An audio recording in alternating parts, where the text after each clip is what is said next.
Ngopi Pagi bersama Kontradiksi Alkitab, seri yang ke-26.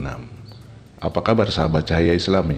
Semoga selalu dalam lindungan Allah, disehatkan jasmani maupun rohani, baik Anda maupun keluarga Anda.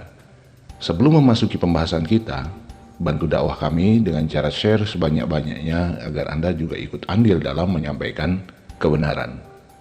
Baik, Anda pernah mendengar Roh Kudus yang digadang-gadang sehakikat dengan Tuhan oleh umat Kristen? Ya, itulah roh yang dalam berupa burung merpati yang hinggap di jendela.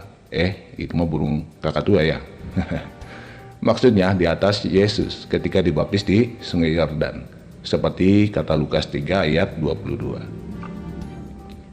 Tahukah Anda sebenarnya Roh Kudus masuk jadi bagian Tuhan baru disepakati di Konsili Konstantinopel I tahun 381. Karena konsili sebelumnya Roh Kudus ini belum dibicarakan dan diteguhkan menjadi pengakuan iman Nisea.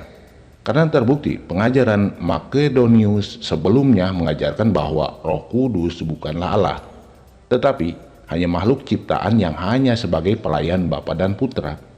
Inilah yang ditentang sehingga akhirnya Konsili Konstantinopel I 381 mengukuhkan bahwa Roh Kudus jadi bagian Tuhan yang sehakikat oleh Bapa-Bapa gereja. Maka jadilah doa Syahadat Nisea. Jadi status Tuhan itu ditentukan manusia ya sob. Yesus gak tahu soal ini. Ingat, ini fakta sejarah. Karena jejak digital itu pedih kawan. Oke, setelah sahabat tahu sejarah Roh Kudus, sekarang saya akan membawa Anda ke bagian kontradiksi keberadaan Roh Kudus ini. Coba sahabat perhatikan pada Injil Matius 3 ayat 16, Markus 1 ayat 10, dan Lukas 3 ayat 21 sampai dengan ayat 22. Di sana diceritakan, ketika seluruh orang banyak itu telah dibaptis dan ketika Yesus juga dibaptis dan sedang berdoa, terbukalah langit dan turunlah Roh Kudus dalam rupa burung merpati ke atasnya. Dan terdengarlah suara dari langit, "Engkaulah anak yang kukasihi, kepadamulah aku berkenan." Nah, dengan ayat ini, poin yang harus sobat perhatikan, 1. Orang banyak dibaptis Yohanes. Jadi bukan hanya Yohanes berdua dengan Yesus, tetapi orang banyak juga menyaksikan. Kedua, keberadaan Roh Kudus berupa burung merpati dan langit terbelah pasti diketahui banyak orang. Dan ini akan menjadi buah bibir orang-orang tersebut. Juga sejarah penting, karena peristiwa inilah awal mulanya Tuhan dibaptis dan akan memulai pelayanannya.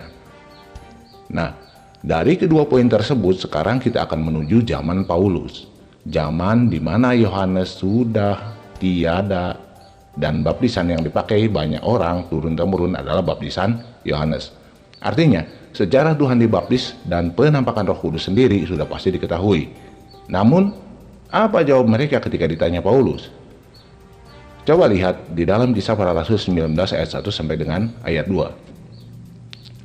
Ketika Apolos masih di Korintus, Paulus sudah menjelajah daerah-daerah pedalaman dan tiba di Efesus.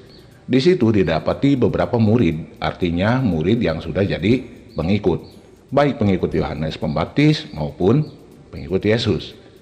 Kemudian katanya, ini Paulus nih ya yang berkata kepada mereka nih, "Sudahkah kamu menerima Roh Kudus ketika kamu menjadi percaya?" Akan tetapi mereka menjawab, nah mereka ini yaitu murid-murid terdahulu. Iya kan? Apa katanya? Belum, bahkan kami belum pernah mendengar ada Roh Kudus. Ayo, kok bisa murid terdahulu tidak tahu ada Roh Kudus? Harusnya kan viral, kabar Roh Kudus nampak saat Tuhan dibaptis. Apalagi Yesusnya sudah tidak ada. Pasti bukti-bukti peristiwa yang menjadikan mereka percaya akan tersiar.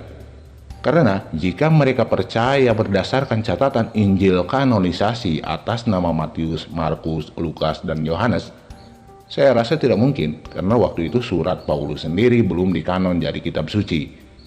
Jadi satu-satunya yang jadi andalan pasti kabar yang tersiar dari mulut ke mulut. Terbukti, Lukas sendiri mengumpulkan berita berdasarkan mulut ke mulut, lalu ditulis dan disusun menjadi Injil Lukas. Mau bilang saya asumsi?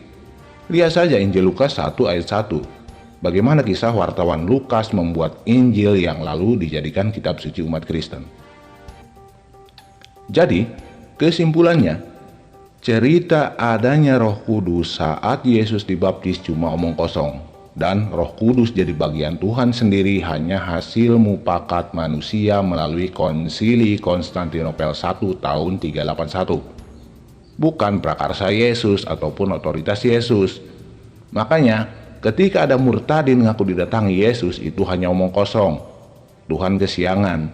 Untuk meluruskan Roh Kudus, Tuhan atau bukan, Yesus tak bisa nongol.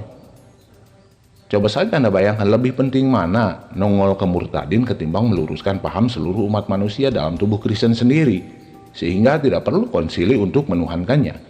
Iya kan? Oke, salam akal sehat. Jangan lupa share, like, and subscribe, dan nyalakan tombol notifikasi agar tidak ketinggalan ngopi pagi kontradiksi edisi selanjutnya. Wassalamualaikum warahmatullahi wabarakatuh.